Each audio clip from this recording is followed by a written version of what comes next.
Hi, I'm Skip Nipper. Welcome to my podcast where I tell you about Nashville's great baseball history and traditions. Shot to right, a one-hop liner. Certainly about its past, especially about Tom Wilson Park, Herschel Greer Stadium, Sulphur Dell, but also a little bit about its present and future, too. Yes, he can. It makes the waist-high catch. And I introduce you to players, coaches, and other fans and their love for everything baseball. A high fly ball down the right field corner, going way back, hits a leadoff home run. I think you probably know that I am a member of the Nashville Old Timers Baseball Association, an organization that I love and have been happy to be a part of. My dad and I came on board, were voted in some time ago in the early 2000s, I guess. Each year there's a golf tournament to raise money for scholarships that are given away at our banquet, and our banquet funds go to help baseball programs around the mid-state area where they need a dugout rebuilt or a new scoreboard, that kind of a thing. But we have these great speakers. In fact, I'll tell you now that the 2024 speaker will be Ken Griffey Sr., and that event will take place on Sunday, January the 14th at the Sonesta Nashville Airport Hotel, formerly the Marriott. We've had our event there for a number of years, and we look forward to a great turnout.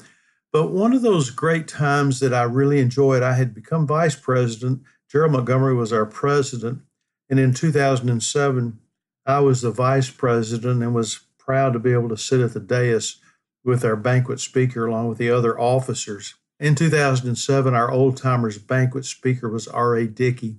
Now, he's an impressionable young man, still is a young man, I think, and his story is quite good. I hope one day to be able to have him on for an interview, but I had written a story about him in a Sabre publication called Overcoming Adversity. It was about baseball's Tony Conigliaro Award, and if you know the story of Tony Conigliaro, he was hit in the eye with a baseball. It was hard for him to overcome. He was a member of the Boston Red Sox, and each year they honor players for things that they've accomplished overcoming adversity.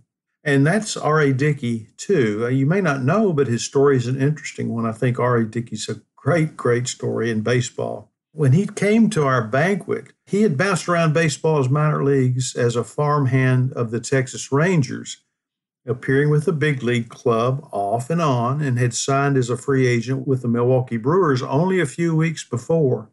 He was going to spend the entire season with the Nashville Sounds, and he would have a good one. He pitched to a 13-6 record. He was still a few years away from spectacular seasons as a knuckleball pitcher that would take him to the National League's Cy Young Award in 2012. But on this night, he had the attention of a captivated crowd of around 500. For me, it's not about an All-America award or other accolades. It's about my experiences, he told the pack room. Sometimes you're not as bad as you feel, nor are you as good as you might think you are. It is more important to have a purpose, be it in faith or in baseball, but in all things to have joy in it. I try to glean wisdom from a game and apply it to life. And boy, we could all take part of that, whether we're in a game or at work or in other opportunities to be around people. You see, his purpose was being a husband, a father, a competitor, and a philanthropist, that I'll tell you about in a minute. But it all began when he became a star athlete in high school as a quarterback, a shooting guard, and a pitcher and shortstop on the baseball team. Robert Allen Dickey was born in Nashville on October the 29th, 1974, to Harry Dickey, a construction worker, and his wife, Leslie, a receptionist. And Dickey's athletic talent shined brightly. On June the 30th, 1993, R.A. tossed a 7-inning, perfect game for Nashville's Montgomery Bell Academy, striking out 14 to improve his record to 8-1. It was his third no-hit game of the season. A football and basketball star, in his 1993 senior season, he struck out 112 in 60 innings and had a 15-3 record for the AAA state championship, Big Red. The accolades continued to pour in. He was named Tennessean All-Metro not once but twice, All-State, Tennessee Baseball Player of the Year, Most Valuable Player in the AAA Tournament. His success caught the attention of the baseball scouts, and he was drafted by Detroit in the 10th round of the 1993 June amateur draft. But he passed up the Tigers' opportunity to fulfill another dream, to pitch for the University of Tennessee. College meant taking on a weight training regimen, something he had never participated in, he said.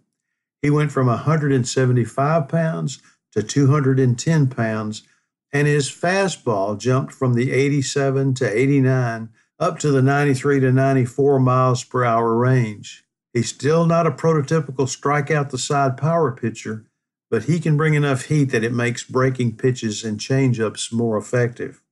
I once asked Travis Copley, a Vols teammate, you may know Travis from Old Hickory Bat up in Goodlettsville, who was a great teammate of RA's, and Travis is a great guy himself. I asked him about RA, and he called Dickey one of the fiercest competitors he ever knew when he said he had to win at everything. Team basketball, conditioning tests, everything. He did more for me in understanding how to compete and really had a fierce, built-in bulldog mentality about winning. Dickey's college career record was 38-10, and he had a 3.40 ERA. The Volunteers, while he was there, won 3 SEC baseball titles and made an appearance in the College World Series. He was named to Baseball America's 1994 Freshman of the Year, was All-SEC twice, was a 3-time All-American, an academic All-SEC, and an academic All-American. He was named to the U.S. national baseball team for the 1996 Olympics, where he won a bronze medal. Now, the Texas Rangers made Dickey the 18th player selected in the 1996 amateur draft and were ready to reward his signing with an $810,000 contract.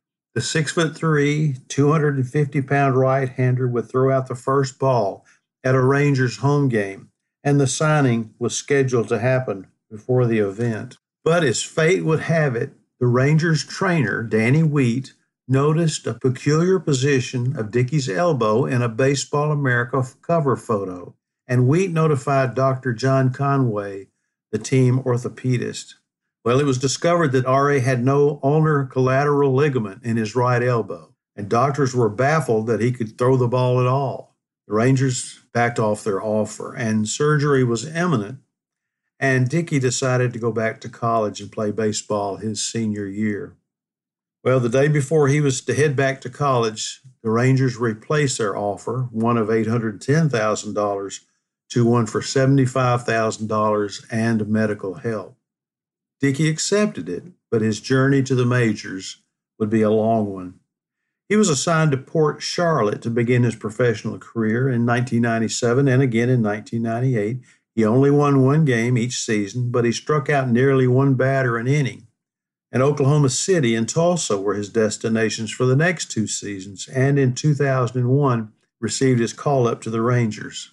When on April the 22nd, 2001, he made his major league debut in the top of the 9th inning at Arlington Stadium, facing Oakland's third baseman Mark Bellhorn.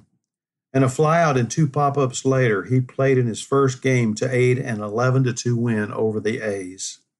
Well, later, with 3 relief appearances under his belt, on May the 7th, Dickey entered a game against the White Sox with no outs in the top of the first inning. Starting pitcher Darren Oliver had been hit on the thumb by a line drive by leadoff batter Tony Graffinino, and manager Jerry Narron called on Dickey. He allowed 6 runs in 4 2/3 innings and collected his first career loss as Chicago won 7-4 over Texas. And R.A. was sent back to Oklahoma City, where he was 11-7 and had a 3.75 ERA for the season, striking out 120 in 163 innings. And he began 2003 with Oklahoma, but was called up after 3 appearances and won a position on the Rangers pitching staff as a long reliever. And by July, he was in the starting rotation. Now, he had begun to throw an unusual forkball he nicknamed The Thing. And in truth, it was a hard knuckleball. Former knuckleballer Charlie Huff began to work with him to change his grip. And in an interview in 2012, Dickey explained Huff's knuckleball experience. Charlie Huff told me the first day that I met with him, It took me one day to learn how to throw a knuckleball and a lifetime to learn how to throw it for strikes. On August the 20th at Detroit's Comerica Park, Dickey pitched his first career shutout, holding the Tigers to 6 hits on only one walk, and he moved his record to 8-5. And by the end of the 2003 season, RA was 9-8, but his ERA had ballooned to 5.09. In spring training in 2004, he earned a roster spot and made his first start of the new season on April the 9th at home against Anaheim. He held the Angels to 6 hits in 7 innings and won and allowed no earned runs. And on May the 2nd at Arlington Stadium against the Red Sox, he pitched well for 8 2/3 innings before giving way to Francisco Cordero with the bases loaded. The Rangers won 4-1, and Dickey's record improved to 4-1 too. But in August, he was sent to Frisco in the AA Texas League and pitched in 4 games before being recalled and completing the season with the Rangers, where he finished 6-7 with a 5.61 ERA. In May of 2005, after spending time on the 15-day disabled list, Dickey was optioned to Oklahoma once again and was 10-6 before being recalled. In 4 September appearances, he gave up 17 earned runs, winning 1 and losing 1, and his velocity was beginning to slow down. Recalling that to Mike Organ, Tennessean sports writer, before the Old Timers Banquet in 2007, he said, "When Oral Hershiser was a pitching coach in 2003, and there was some real hope for me to become maybe a 4th or 5th starter, a really good swingman. I was low 90s, high 80s, low 90s, and could really change speeds well. But in 2004, 2005, the velocity started dropping from the low 90s to max 88, maybe max 86, and I'd run out of gas as a conventional pitcher with the Rangers and was kind of just hanging on, just trying to survive as long as I could before I felt like the inevitable call would come." The 4th game of the 2006 season was Dickey's last appearance in a Texas Rangers uniform. He was sent back to Oklahoma and was let go with a 9-8 record with only 61 strikeouts in 131 2/3 innings. And on January the 10th, 2007, just a few weeks before the Old Timers Banquet, where he was the keynote speaker, he signed with the Milwaukee Brewers and, of all things, was assigned to AAA Nashville. And by then, he had perfected his knuckleball grip, and his reputation as a solid pitcher returned. With a 13-6 record, he lowered his ERA to 3.72 with 6.3 strikeouts per 9 innings. And can you believe it? He was named the Pacific Coast League's Pitcher of the Year. Of course he was. But the frustration was mounting for him. He recalled in an autobiography that he published in 2012, "The Brewers say that they don't have a roster spot for me, but tell me to stay ready in case they need me for the pennant race in September. They are fighting for a divisional title, and I am their top minor league pitcher, and they don't want me. You try not to take it personally, but how can you not?" And surprisingly, he did not receive a call from the Brewers and was let go on October the 29th. But a curious chain of events soon occurred, and positive things were going to happen. With hints of an offer to play for the Samsung Lions in the Korean Baseball League, he signed with the Minnesota Twins for $525,000 in November of 2007. And on December 6th was drafted by the Seattle Mariners from Minnesota in the Rule 5 draft. And on March 29th, 2008, he was returned to the Twins by the Mariners and then traded by the Mariners for another player. And Dickey wondered about all the plot twists in his baseball life. I report to Mariners spring training in Peoria, Arizona, and have one of the best springs of my life. I pitch as both a starter and a reliever. They put me out there in every situation they can. My knuckleball holds up well, and I know it's dancing because the Mariners catcher catches about 3 of every 10 knuckleballs I throw, he said in that 2012 autobiography.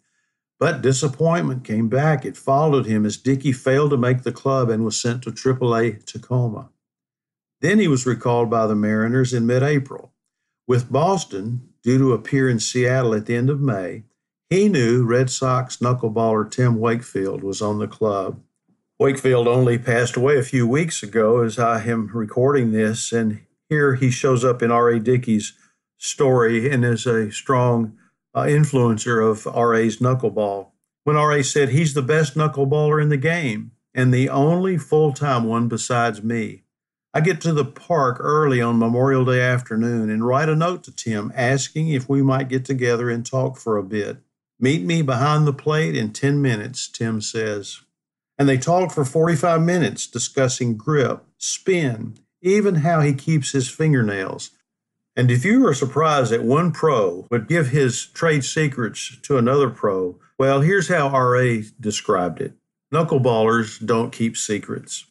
Well, Dickey finished the 2008 season with a 5-8 record, and he was non-tendered on December the 9th, and a few weeks later, at the age of 34, was signed by the Twins and invited to spring training. He pitched in 35 games, one as a starter for Minnesota, before being sent to Rochester and ended the season with 5 starts for the Red Wings, but did not receive a September call-up. Instead, he became a free agent once again before the New York Mets came calling. On December 21st, Dickey signed a minor league deal with the Mets. When the season began, he was with the AAA Buffalo Bisons, and on April the 29th, in a home game against the Durham Bulls, he threw a knuckler to leadoff batter Fernando Perez on a 0-2 count, and he recalled he gets under it and pops it weakly over the second base, and it plops in for a single. But I retire the next 27 batters in order, a perfect game with one mulligan. That's quite a feat. 5 weeks into the season, Dickey had a 4-2 record with a much improved 2.23 ERA, striking out 37 batters in 60 2/3 innings and walking only 8. The Mets called him up, and on May 19 in Washington, he started against the Nationals. And R.A. got a no decision, but he was in the major leagues to stay. On August the 13th, he held the Phillies to 1 hit, and at season's end, he had started 26 games, appeared in relief only once, finished 11-9 with an ERA of 2.84 for the 7th best ERA in the National League. In 2011, Dickey's record fell to 8.13, and his ERA climbed a little bit to 3.28, but he had 134 strikeouts, and in his last start of the season against Philadelphia at Citi Field on September the 24th, Dickey tossed 6 1/3 innings of no-hit ball until Shane Victorino drove a double to left field. And once the season was over, Dickey prepared for a journey of another kind, Mount Kilimanjaro, to benefit Red Light District Outreach Mumbai, which combats human trafficking in India. He included 2 friends, Kevin Slowey from the Minnesota Twins and David Raccaniello, bullpen catcher for the New York Mets organization. I always thought it would be a fantastic pilgrimage to hike the summit, Dickey said. Sounds just like him, doesn't it? And though the Mets advised Dickey to reconsider the climb, even telling him they would be risk avoiding his $4.25 million contract for 2012 if he were injured. But undaunted, he and his friends reached the summit on January the 14th. When I saw him at a luncheon event at Lipscomb University a month or so later, I asked him what a knuckleball does at however many feet of altitude he reached. He said, I had a baseball in my backpack, but we were so intent on saving energy because of the oxygen levels, there was no way I was going to throw it. On March 29, 2012, Dickey's first book, Wherever I Wind Up, My Quest for Truth, Authenticity, and the Perfect Knuckleball, published by Penguin Press, and it includes a descriptive incident when, as an 8-year-old boy, he was sexually assaulted by his babysitter.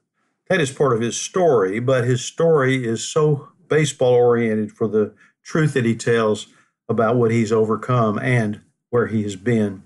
And in terms of his baseball success, the 2012 season certainly was memorable.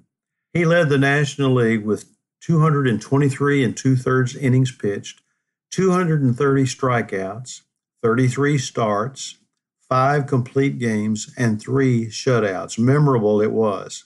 He had 20 wins against 6 losses, had a 2.73 ERA, and was named to the National League All-Star team. Selected National League Pitcher of the Year by the Sporting News, he also won the Branch Rickey Award in recognition of his community service. He captured the Cy Young Award as the best pitcher in the National League, taking 27 of the 32 first-place votes and finishing with 209 points, well in front of 2011 winner Clayton Kershaw of the Dodgers with 96 points. On December the 6th, 2012, Dickey was named to receive the Tony Conigliaro Award. It goes to a player who has overcome adversity through the attributes of spirit, determination, and courage that were trademarks of Tony C. Dickey obtained the recognition for confronting child sexual abuse and prevailing over the lack of the ulnar collateral ligament in his right arm. And as successful as 2012 may have been, the Mets finished in fourth place in the National League East Division again. And on December the 17th, 2012, he was traded to the Toronto Blue Jays. And in his second book, Throwing Strikes, My Quest for Truth and the Perfect Knuckleball, also by Penguin Press, was published on March the 26th of 2013. Now, he won 14 games and lost 13 for Toronto in 2013 and won the American League Gold Glove Award after leading the league in assists by a pitcher with 40. He duplicated his win-loss record in 2014 as his salary increased from $5 million to $12 million. And in 2015, he was 11-11, but his record fell to 10-15 in 2016 as the Blue Jays won the American League East. That team beat the Texas Rangers 3-2 in the division series. Dickey started Game 4, allowing 5 hits and 1 run in 4 2/3 innings as the Blue Jays beat the Rangers 8-4. In the American League Championship Series, he started Game 4, but was the losing pitcher in the 14-2 loss to the Royals because he only lasted 1 2/3 innings. But beating the Blue Jays in 6 games, the Royals went on to win the 2015 World Series.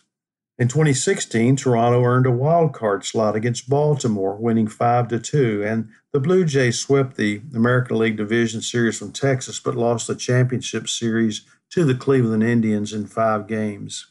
But Dickey was not on the active roster for the postseason. Tom Dakers, Toronto blogger for SB Nation, explained why. After a crappy April, he was pretty good in the first half. His second half was terrible, and on a team with an embarrassment of riches in the starting pitching department, he was left off the player roster. As he pondered retirement on November the 3rd, 2016, he was granted free agency for the 5th time, and Atlanta wasted little time scooping him up, as on November the 10th, he signed a 2-year contract with the Braves worth $15.5 million. He pitched one final season in 2017 and ended with a 10-10 record for the Braves. Now, I admire R.A. Dickey. His life and his faith walk have been committed to the bulldog mentality his former Tennessee teammate Travis Copley spoke of. You may hit me, you may knock me around and knock balls out of the park, but I am always going to get back up and keep coming at you, Travis said about things R.A. had said.